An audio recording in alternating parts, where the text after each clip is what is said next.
Oh yeah, it's all coming together. So, as you can tell with I saw my new winter wear and a little something I got going to my brother's old things as well. Oh, I thought I would take the opportunity to talk about another one of the post-Renaissance films of the 2000s. In fact, another one from the year 2000 even. Then, and while it may not have been the biggest hit, grossing $169 million worldwide on a $100 million budget, 89 million of that comes from the States. It's opening at number 4, behind the romantic comedy What Women Want, the more offbeat comedy Do Where's My Car, and which both new releases, and the fifth weekend of live action Grinch, which matter for another day.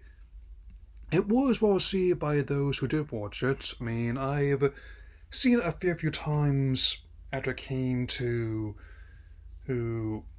video, and every time it's on TV, I sit down and watch it. Not doing it in a couple hours, and it is honestly a both the perspective of a 9-year-old and my age, 33, comedy gold. Well, since I was 9 when I first saw it on video, so the Tonight Show Disney Plus whole, we're talking about how the second collaboration I've addressed this month between the director and co-writer Henry Mark Dindal and producer Randy Fulmer, as well as his other frequent writing team. I am 2000's Emperor's New Groove, which has a cast led by David Spade, John Goodman, Patrick Warburton, and the late great Eartha Kitt. So, let's begin. And before I get into the movie itself and its impact it left on me and my very offbeat sense of humor, I thought I would address its previous form in Kingdom of the Sun. So, over the 5-year journey it took to go from initial whole idea from and to final film, even to point expiring the unofficial documentary in the Sweatbox, which is fairly easy to find online.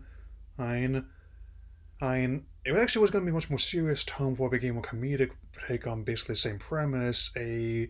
Some of the retelling the Prince and the Pauper against the, the backdrop up of a South American kingdom, um, though oh, even the main character's name was different. Well, it ended up being Cusco in the final film.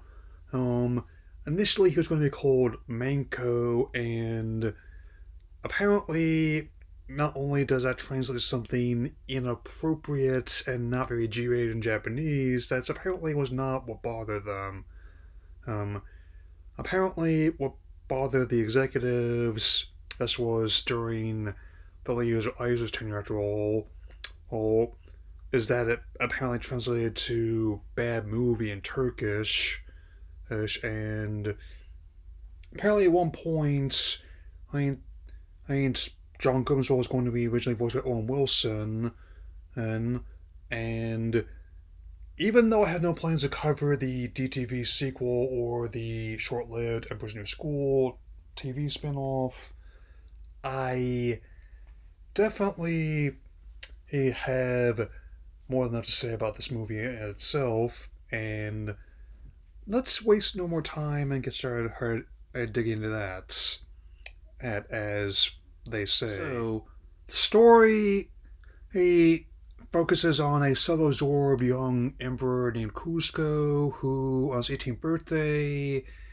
is so self-absorbed with his groove that he ends up defenestrating an elderly a advisor her and thinks nothing of either raising Paco's village to build a water park for himself, of nor dismissing his admittedly a a conniving vizier here here Yzma, who is the Eartha Kitt role, and naturally she has her own ulterior motives, which he is savvy towards, which extend far beyond the mere your notion of building water parks.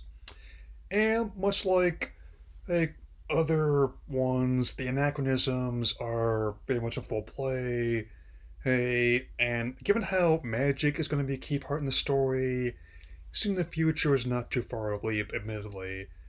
It was after their own Genie and Aladdin, or Mushu and Mulan, but before DreamWorks Shrek the following year, so there you go.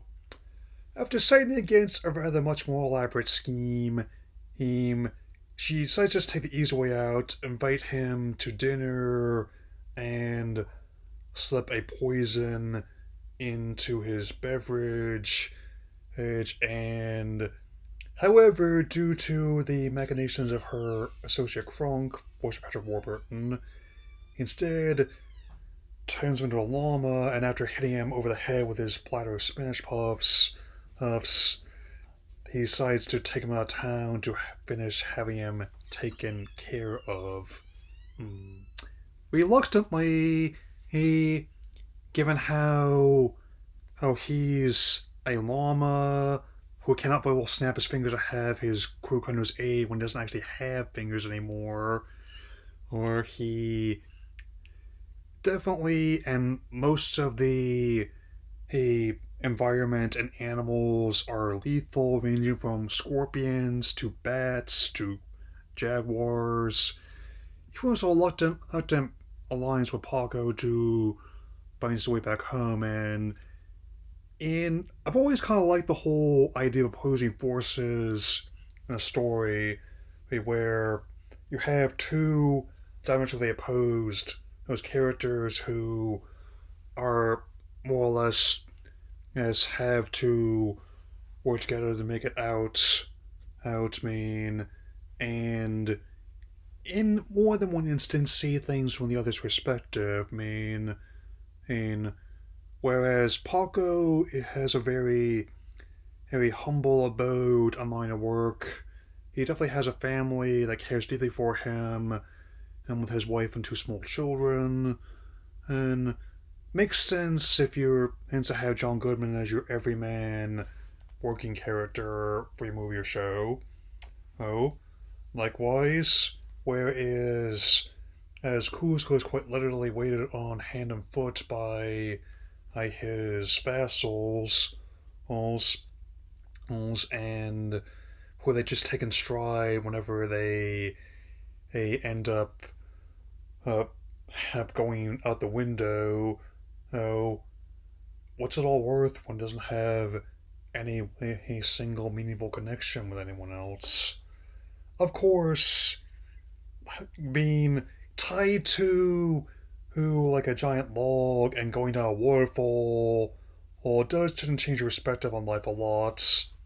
It's yelling booyah like that. Of course. It's no different than more recent films I talked about this year. I've never really thought about like the quote unquote seven laugh test for comedies. I tend to approach them more the fiction I covered with my own version of like the Voight Comp test and the Blade Runner verse, where if it evokes any emotional reaction out of me, it'll have made an impact. I'll say that much. And especially despite the fact that Kronk may not be PhD material, he definitely has admitted skills, especially as a cook. Like the fact he's able to make it so not he has every course covered, from appetizer to entree. Even when they end up trying to blend in at a restaurant as Mugha's Meat Hut, when their head chef unexpectedly quits, he ends up wasting no time taking special orders and filling them within moments. Actually, and make the place more efficient in the process. And here I am just wondering what's keeping they might order her online. I'm so long. And there's a lot going on in this hour and 18 minutes, but it definitely has the same structure I expect from any story, like setup, conflict, and resolution. And I mean, and of course, there's even though Eartha Kitt, it definitely he had different mindset for the Kingdom of the Sun throughout the story. She still relishes her role as a villain, which makes sense. Out of all the villains of Catwoman kind of the '60s Batman show, I think she might be my favorite. But I mean, no, without a doubt, man. Oh, and especially when they have to run back to Kronk's lab, see who gets there first. It definitely has that same kind of cartoony, over the top antics, including traveling by map and just speeding them by hair to the antidote to Ukuso's potion. And as Kronk puts it, by all accounts, doesn't make sense. Or as I put it, I was add, I know. It's wonderful, isn't it? And going through the various transmutation potions he has in his lab is a comedic delight.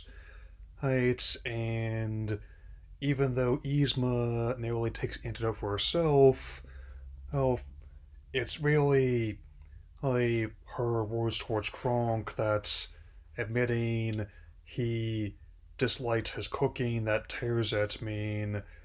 I think it's on my list of my favorite examples of treatment-induced betrayal, where both Kronk's shoulder, Angel, and Devil are in agreement. She's going down, and even though the catch turns into me land on her feet, she also lands on a very well paced ace bounce pad. Like for the last time, we did not order a giant trampoline. You know, Pat could have told me that before we set it up. Yeah. So not only is Kuzco able to regain his human self, but also a new perspective on his life.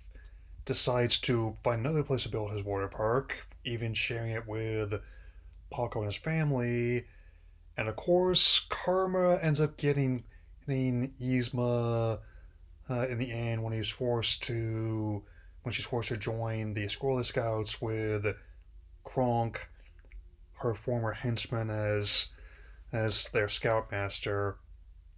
Sometimes it's the simple whole things in life you treasure before or the noirish Zootopia sequel comes out, and it's look that could be in a different way about how things are what they appear. It's nice to unwind a little bit of silliness as well. Count on that. So, with that being the case, this also is going to mean that's my next trip into the Disney Plus hole is going to be, if I'm not mistaken, my 200th video in this series. So, with that being the case, I believe I will take the opportunity to take a look at not just one film that's just celebrating a milestone, then, but also two. One of which happens to be alongside another film I covered this year, one of my favorites of the classic era. I classify that as Uncle Walt's lifetime and career up until he passed. That's the '60s. Just had to wait and see what it is, though. That is all for now, and I'll see you all again soon. Take care, everyone.